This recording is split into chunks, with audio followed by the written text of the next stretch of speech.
This episode of the Reality Check podcast has been brought to you by my listeners, Patreons, and friends. If you'd like to find out more about how you can support the podcast and get some cool rewards, head over to patreon.com/ZachPPhillips.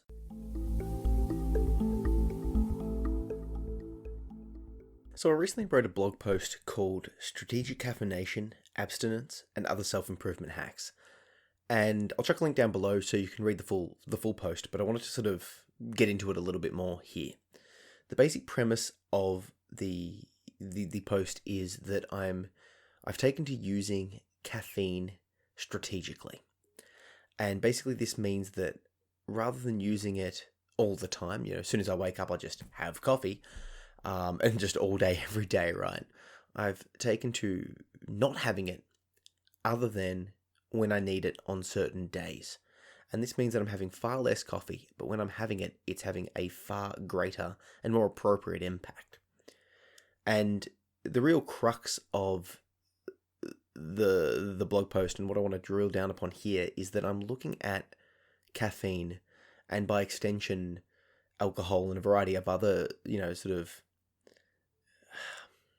they're drugs, right? But like the more socially acceptable things that people consume, like coffee, alcohol, marijuana, like those variety of things, but looking at them as tools, as drugs, as opposed to frivolities, as opposed to just things that we just sort of do without thinking.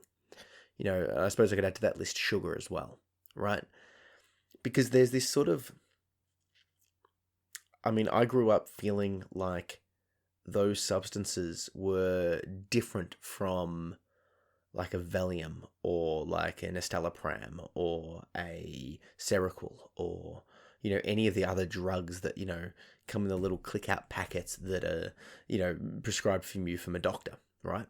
And obviously there is a difference. But if you look at the actual just straight up impact of the drug, there is a statistically significant, that is, it does work to impact your mental state. That's why we take these drugs. But they're not treated with the same level of respect and they're not used in the same way. People will just have a drink of coffee or alcohol or whatever without really sort of thinking about what they're doing. They just have it. When what they're really doing is they're consuming a mind-altering substance.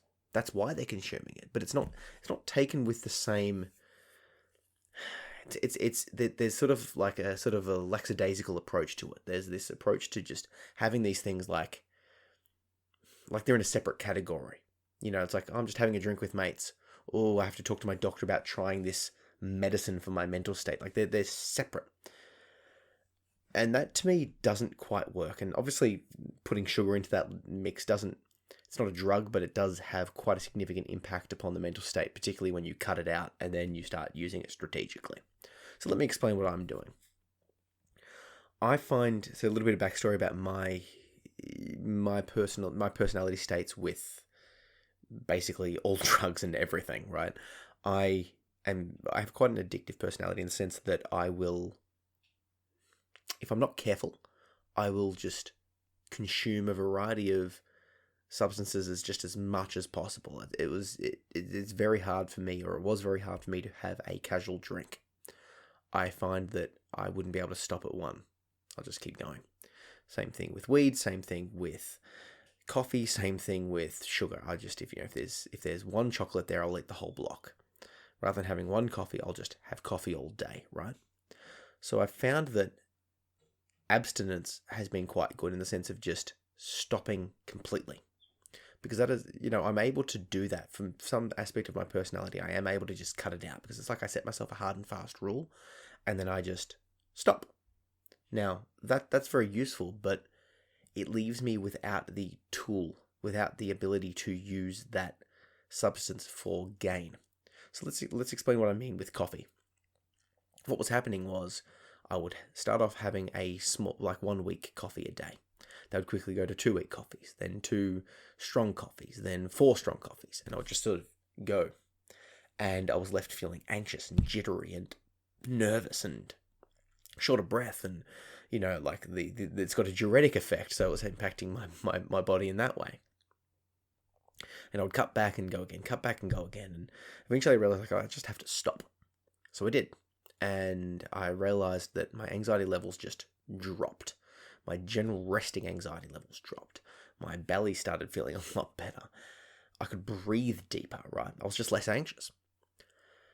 And that was working fine, particularly on, ironically, my work days. On my work days, I get up, I do a split shift, I leave for work at 7 on my bike, do the first part of the shift, come home, have a bit of time with family and a bit of computer time, whatever, and then I'll leave again at 2:30 and then come home at 9. And on those days, I found I didn't need the coffee because I had somewhere to be early, I had somewhere to be late, and my mental state was able to just get me going. But the problem happened with me on the days that I was, dedicating to writing days, days to write lucidity, days to do podcasts like this, days to sort of be creative, or when I didn't have to be anywhere. And I found I was crashing. And I wasn't crashing because of tiredness. I wasn't tired per se. I just struggled to have motivation without the external thing of I have to be at a place for my job.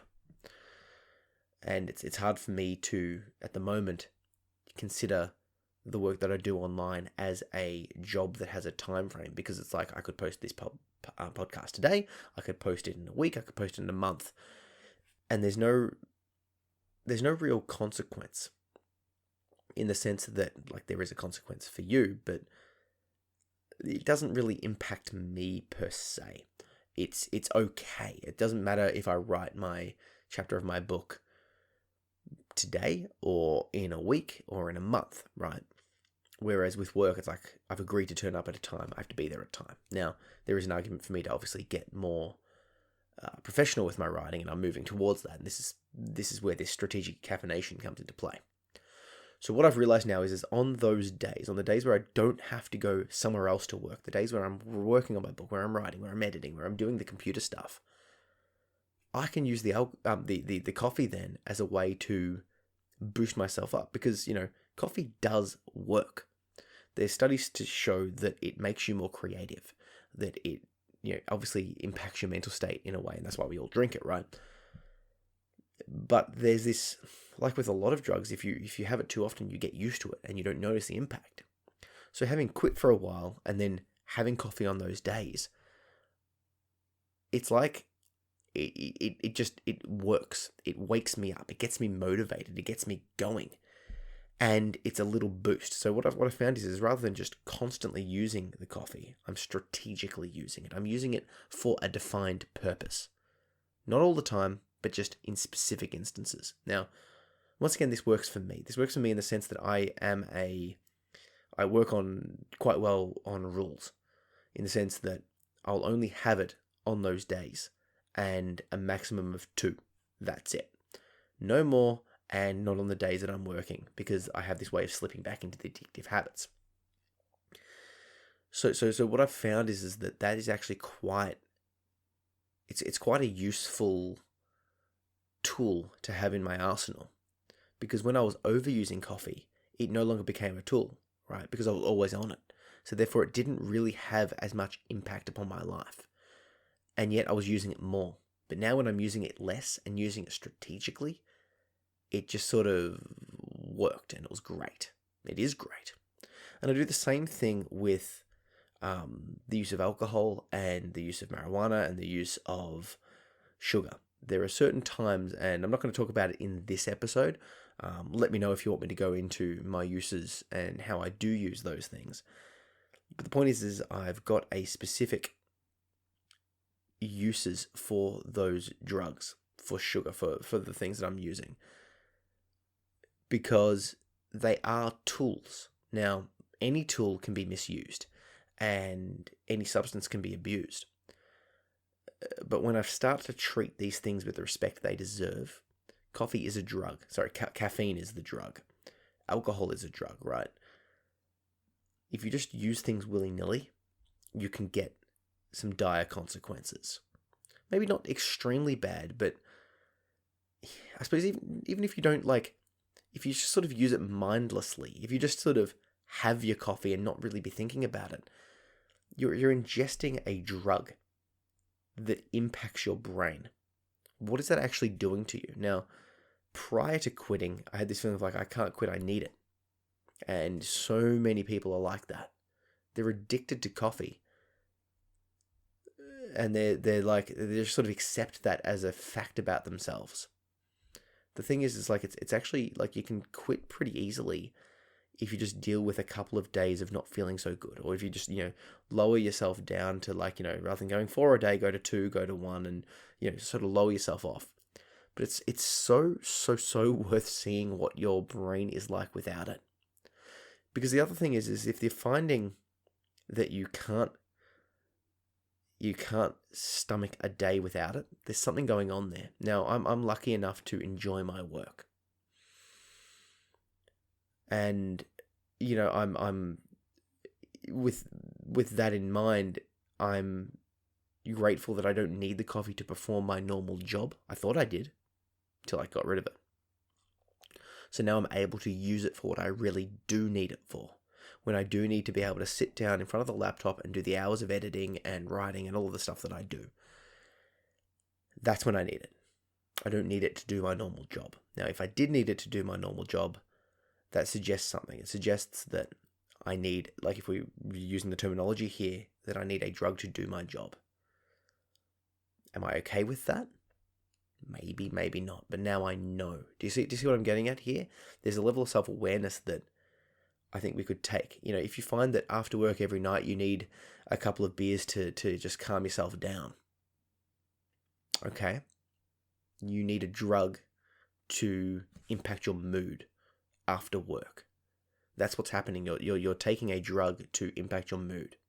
Now, the drug is alcohol, so it seems potentially, depending on your upbringing, your past, and your social circumstances, it seems more socially acceptable than taking an anti-anxiety medicine.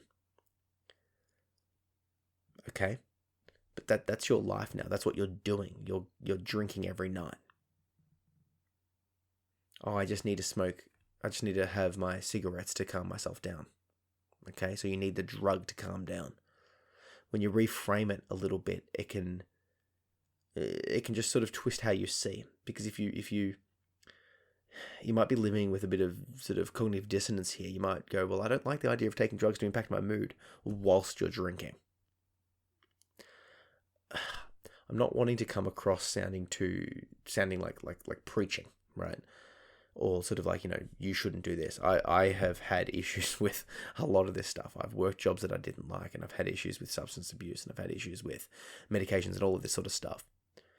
I just know that reframing things helps to put it into perspective and sort of is it really working for me? So for me, I've looked back over the caffeination, looked back over the other stuff that I take and go, okay, am I using this appropriately? When should I use this? And is it appropriate? Do I like what's happening right now? If I don't like what's happening now, let's make a change to see if I can do something better. Is there some better way that I can be looking at this? If yes, great. If no, that's okay too. But we take a look at that. So anyway, consider that. So if you want to read the blog post, Strategic Caffeination, Abstinence, and Other Self-Improvement Hacks, I'll chuck a link down below. And if you do want to change a habit, I've got a couple of changing habit courses on Skillshare. I'll put a link down below and you'll be able to get 2 months free access to that course and to all of my other courses. And if you do want to make some changes with your usage of coffee or something else, that course or the courses that I've got up there on changing habits will be quite useful. So yeah, check it out. And if you think this podcast will help someone, send it to them. And I would appreciate if you could rate and review this podcast wherever you're listening to it. Cheers.